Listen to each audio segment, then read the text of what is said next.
Hello everyone, myself Ritika Tyagi. आज हम female reproductive system के यूट्रस के बारे में पढ़ेंगे। होपफुली आपको यूट्रस समझ में आएगा। यूट्रस के बारे में जो फीमेल रिप्रोडक्टिव सिस्टम है, यूट्रस उसका बहुत इम्पॉर्टेंट पार्ट है। तो यूट्रस में क्या होता है, कैसे होता है, वो हमें आज यहाँ पर पढ़ने वाले हैं। होपफुली आप इन्जॉय करें और आपको ये सेक्शन समझ में आए। So let's start. ये मैंने सामने रखा हुआ है, ये फीमेल रिप्रोडक्टिव सिस्टम है। तो यहाँ पर आपको दोनों तरफ नज़र आ रहे होंगे, ये है ओवरीज। ये जो आगे बनी हुई है ये ओवरीज हैं। फीमेल रिप्रोडक्टिव सिस्टम में दो ओवरीज होती हैं, राइट ओवरी और लेफ़्ट। इसके ऊपर जो ये मार्क किया हुआ है मैंने इस तरीके से, ये ब्लू, तो ये है आपका ओविड्यूकल फनल। इस फनल के ऊपर प्रेजेंट है ये है आपके फेलोपियन ट्यूब, जिनको हम ओविडक्ट भी कहते हैं। दो ओवरीज हैं, दो ओविड्यूकल फनल है और दो आपके फेलोपियन ट्यूब है। ये जो बीच में आपको नज़र आ रहा है ये कहलाता है आपका यूट्रस। हमें आज बेसिकली इस यूट्रस के बारे में पढ़ना है।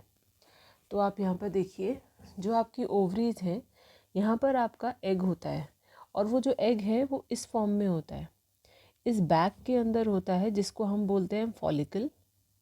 यहाँ पर अभी एग ने फॉर्म नहीं ली होती है, एग जैसा कुछ बन रहा होता है। कुछ टाइम के बाद ये जो फॉलिकल है, इसके अंदर एक फ्लूइड फिल हो जाता है और ये जो अंदर जो एग का फॉर्म लेने वाला था वो मेच्योर होना शुरू होता है, मतलब एग मेच्योर होना शुरू होता है। तो जब इस सैक के अंदर फ्लूइड फिल हो जाए और आपका एग मेच्योर होने लगे, तब हम इसको बोलते हैं ग्राफियन फॉलिकल। ये कहलाएगा ग्राफियन फॉलिकल। एक स्टेज के बाद धीरे धीरे जब ये मेच्योर होगा तो ये जो इसकी वॉल है ये रप्चर हो जाएगी, बर्स्ट हो जाएगी और इसके अंदर से ये एग, मेच्योर एग बाहर निकल जाता है। और ये जो रेजिड्यू बचता है इसको हम बोलते हैं कॉर्पस ल्यूटम। ये कॉर्पस ल्यूटम यहीं से है, इसके अंदर का मेच्योर एग बाहर आ गया। बाहर का मतलब रहेगा ओवरी के अंदर ही, और ये जो बचेगा, जो भी कुछ बचेगा, उसे कॉर्पस ल्यूटम कह रहे हैं। कॉर्पस ल्यूटम एंडोक्राइन ग्लैंड की तरह काम करता है और ये दो हार्मोन्स प्रोड्यूस करता है। एक का नाम है एस्ट्रोजन और एक का नाम है प्रोगेस्टेरोन। जो आपका एस्ट्रोजन है वो हेल्प करता है ये जो यूट्रस है, यूट्रस की जो आपको नज़र आ रही हैं वॉल्स, इनको थिक करने में, यूट्रस की वॉल्स को थिक करने में एस्ट्रोजन हेल्प करता है। और जो यूट्रस की थिक वॉल होती है उसका नाम होता है endometrium. This is thick lining of uterus. और एंडोमेट्रियम बनाने में हेल्प आपका ये हार्मोन करेगा, एस्ट्रोजन। एस्ट्रोजन और भी फंक्शंस परफॉर्म करता है फीमेल बॉडी के अंदर। जो सेकेंडरी सेक्सुअल कैरेक्टर्स हैं, ब्रेस्ट साइज़, हिप साइज़, ये सारी चीज़ों के लिए भी एस्ट्रोजन रिस्पॉन्सिबल है। और इन सेकेंडरी सेक्सुअल कैरेक्टर्स के साथ साथ ये यूट्रस की वॉल को भी थिक करता है और उस थिक लाइनिंग को हम एंडोमेट्रियम कहते हैं। अब हम आगे चलते हैं। ये जो आपकी ओवरी है, इसमें से मेच्योर एग निकला। मेच्योर एग का बनना, फॉलिकल, फॉलिकल से ग्राफियन फॉलिकल, ग्राफियन फॉलिकल की वॉल का रप्चर हो जाना और उसके अंदर से मेच्योर एग का बाहर निकलना और बचे हुए को ये जो हम बोल रहे हैं कॉर्पस ल्यूटम। तो एग का इस तरह का फॉर्मेशन, फॉलिकल से ग्राफियन फॉलिकल, फिर ग्राफियन फॉलिकल से मेच्योर एग का बाहर निकलना, ये प्रोसेस कहलाता है oogenesis। ये प्रोसेस कहलाएगा oogenesis और ये ओवरी के अंदर ही होता है। जब एग मेच्योर हो जाता है, मतलब एग बाहर निकल के आ गया, तो तब ये जो ओविड्यूकल फनल है, यहाँ पर एक फिंगर लाइक प्रोजेक्शन प्रेजेंट होता है, जिसको हम बोलते हैं फिम्ब्रे। फिम्ब्रे को हम सीलिया भी कहते हैं। ये फिम्ब्रे और सीलिया इस एग को रिसीव करता है, लेता है और उस एग को फेलोपियन ट्यूब के अंदर डालता है। तो एग का ओवरी से निकलकर फेलोपियन ट्यूब में आना, ये कहलाता है आपका ovulation. This process is known as ovulation, मतलब एग का आना from ovary to fallopian tube, egg का ओवरी से फेलोपियन ट्यूब आना कहलाता है ओव्यूलेशन। अब यहाँ पर फेलोपियन ट्यूब के अंदर जो एग है वो स्पर्म का वेट करता है। जैसे ही एग को स्पर्म मिल रहा है, हम यहाँ पे मान के चल रहे हैं कि एग को स्पर्म मिलेगा। जब एग को स्पर्म मिलता है, जो एग है वो आपका फीमेल गैमीट है और जो स्पर्म है वो आपका मेल गैमीट है। जब एग को स्पर्म मिलता है तो दोनों फ्यूज़ हो जाते हैं और बनाते हैं जाइगोट। इस प्रोसेस को हम बोलते हैं fertilisation. Fusion of egg and sperm to form zygote is known as fertilisation. और ये फर्टिलाइजेशन आपकी ओविडक्ट के अंदर यानी कि फेलोपियन ट्यूब के अंदर होता है। अब जो आपका यहाँ पर जाइगोट फॉर्म हुआ है, इस जाइगोट को फेलोपियन ट्यूब से यूट्रस के अंदर आने में, यानी कि ये रहा आपका फेलोपियन ट्यूब, यहाँ से यहाँ तक आने में उसको 7 डेज लगते हैं। कितने डेज लगते हैं? 7 डेज। इन 7 डेज में इस जाइगोट की बहुत बार क्लीवेज होती है। क्लीवेज मतलब ये जाइगोट के अंदर बहुत सारा सेल डिवीजन होता है, यानी कि सेल पहले 2 में ब्रेक होती है, फिर वो, मैं आपको यहाँ डायग्राम में भी दिखाऊं, ये रहा वो डायग्राम। सेल पहले 2 में ब्रेक होती है, फिर 4 में, फिर 8 में, फिर 16 सेल्स में। मतलब ब्रेक जो है वो इस तरीके से होता है। पहले सेल 2, फिर 4, फिर 8, फिर 16, इस तरीके से सेल डिवीजन होता है। 7 दिनों तक यही सेल डिवाइड होती रहती है, बार बार। मतलब पहले यहाँ पर आया, ये रहा आपका एग, ये रहा फेलोपियन ट्यूब में। पहले ये ब्रेक होके 2 सेल्स में टूटेगा, 2 से फिर 4 होंगे, 4 से फिर 8, 8 से फिर 16। तो फिर जो भी यूट्रस के अंदर ये बॉल जाएगी, जिसको आप कह रहे हैं, ये जो स्टार्टिंग में एग के फॉर्म में निकली थी, जो यहाँ बॉल पहुँचेगी, उस बॉल के अंदर बहुत सारे छोटे छोटे सेल्स प्रेजेंट होंगे। इसको हम बोलेंगे ब्लास्टोसिस्ट। और ये जो ब्लास्टोसिस्ट है वो जाइगोट से ही बना है। जब एग के साथ स्पर्म मिला और जाइगोट बनाया, तो ये फेलोपियन ट्यूब में हुआ था फर्टिलाइजेशन। फिर ये एग का धीरे धीरे क्लीवेज होना शुरू होता है, मतलब सेल के अंदर सेल्स ब्रेक होनी शुरू होती हैं।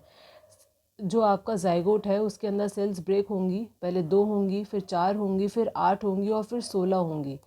तो जब जो बॉल जिसके अंदर बहुत सारे सेल्स हैं, जो बॉल आपकी यूट्रस के अंदर पहुंचेगा, that consist of lot of divided cells, is known as blastocyst. ये ब्लास्टोसिस्ट जैसे ही यूट्रस के अंदर आएगा, दोबारा से हम उसी डायग्राम पे चलें जो आपका यूट्रस का डायग्राम था।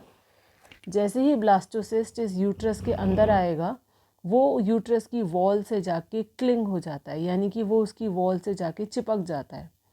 क्योंकि जो यूट्रस है, जैसे मैंने आपको स्टार्टिंग में बताया था, ओवरी के अंदर से एस्ट्रोजन हार्मोन निकला था और वो एस्ट्रोजन हार्मोन ने यूट्रस की वॉल को थिक करा था। उस थिक लाइनिंग को आपने एंडोमेट्रियम बोला। वो एंडोमेट्रियम यानी कि एस्ट्रोजन ने यूट्रस को प्रिपेयर ही इस चीज़ के लिए किया था कि वो ब्लास्टोसिस्ट को, यानी कि यहीं पर एम्ब्रियो भी बनेगा, उस सबके वेट को और सब चीज़ को बियर वो कर पाए, इसलिए उसकी वॉल्स को थिक किया गया था।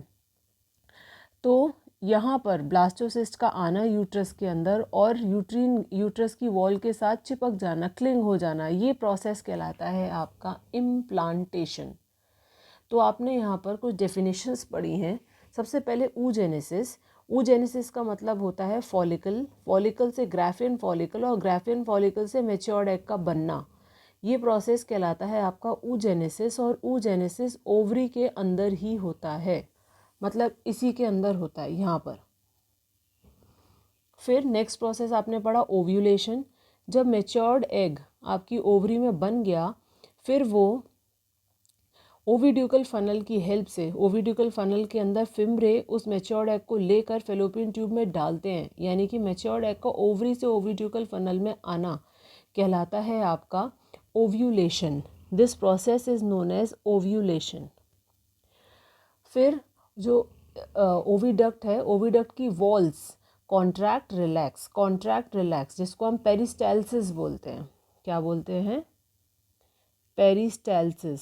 इस पेरिस्टालसिस मूवमेंट की वजह से एग धीरे धीरे धीरे धीरे आगे मूव करता जाता है फेलोपियन ट्यूब के अंदर।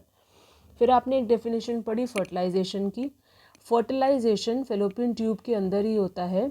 जो एग यहाँ पर वेट कर रहा है फेलोपियन ट्यूब के अंदर, वो एग स्पर्म की वेट कर रहा है। जब उसको स्पर्म मिल जाता है, यानी कि जब एग स्पर्म के साथ मिलता है तो वो जाइगोट फॉर्म करता है। तो एग का स्पर्म के साथ फ्यूज़ होकर जाइगोट बनाना फर्टिलाइजेशन कहलाता है। और ये फर्टिलाइजेशन ओविडक्ट यानी कि फेलोपियन ट्यूब के अंदर होता है।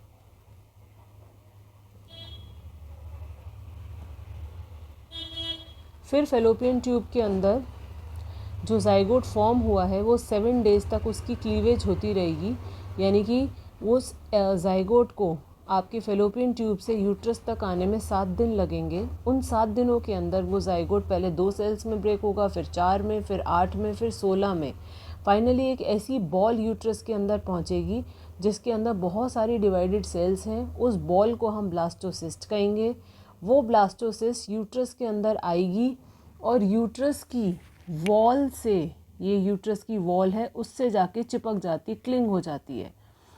और इस प्रोसेस को, यानी कि ब्लास्टोसिस्ट का यूट्रस के अंदर आना और उसकी वॉल के साथ चिपक जाना कहलाता है इम्प्लांटेशन। और इम्प्लांटेशन के लिए, यानी कि आपके यूट्रस को इस चीज़ के लिए प्रिपेयर किया किसने कि वो ब्लास्टोसिस्ट को हैंडल कर पाए, उसको कैरी कर पाए, उसको तैयार किया था एस्ट्रोजन ने। वो एस्ट्रोजन वो हार्मोन था जिसको कॉर्पस ल्यूटम ने फॉर्म किया था। एस्ट्रोजन ने ही आपकी यूट्रस की वॉल को थिक किया, जिस थिक वॉल को आपने एंडोमेट्रियम का, यानी कि यूट्रस की जो वॉल थिक होती है, ये जो मोटी मोटी वॉल्स हो जाती हैं थिक, उसको तब हम एंडोमेट्रियम कहते हैं। और ये एंडोमेट्रियम बनाया किसने? एस्ट्रोजन ने। एक बात को और याद रखना, ये जो दूसरा हार्मोन है प्रोगेस्टेरोन, जो कि आपकी कॉर्पस ल्यूटम ने ही बनाया है, ये प्रोगेस्टेरोन जब फर्टिलाइजेशन हो रहा होता है, यानी कि ओविडक्ट के अंदर जब फर्टिलाइजेशन होता है तो कॉर्पस ल्यूटम लगातार प्रोगेस्टेरोन बनाता रहता है। वो इसलिए बनाता है ताकि फीमेल बॉडी कंसीव करने के लिए, यानी कि प्रेग्नेंट होने के लिए तैयार होती रहे। अगर इन केस फर्टिलाइजेशन नहीं होता है तो प्रोगेस्टेरोन बनाना कॉर्पस ल्यूटम बंद कर देता है। तो इस तरीके से यूट्रस के अंदर ये सारी चीज़ें होती हैं, इम्प्लांटेशन होती है। होपफुली आपको ये प्रोसेस, ये पूरा मेथड, यानी कि oogenesis बहुत पूछा जाता है आपके एग्ज़ाम में, ओव्यूलेशन पूछा जाता है, फर्टिलाइजेशन पूछा जाता है और इम्प्लांटेशन पूछा जाता है। इनकी डेफिनेशन पूछी जाएंगी और इनकी लोकेशन पूछी जाएगी कि कहाँ होता है। जैसे oogenesis ओवरी के अंदर होता है, ओव्यूलेशन का मतलब ओवरी से फेलोपियन ट्यूब के अंदर एग का जाना, और फर्टिलाइजेशन आपका ओविडक्ट के अंदर होता है, इम्प्लांटेशन आपके यूट्रस के अंदर होता है। तो ये सारी चीज़ें एग्ज़ाम में पूछी जाती हैं। होपफुली आपको ये टॉपिक समझ में आया हो। If you have, in case you have any doubts, you can write down in a comment section. Rest, just take care. Bye bye and good night.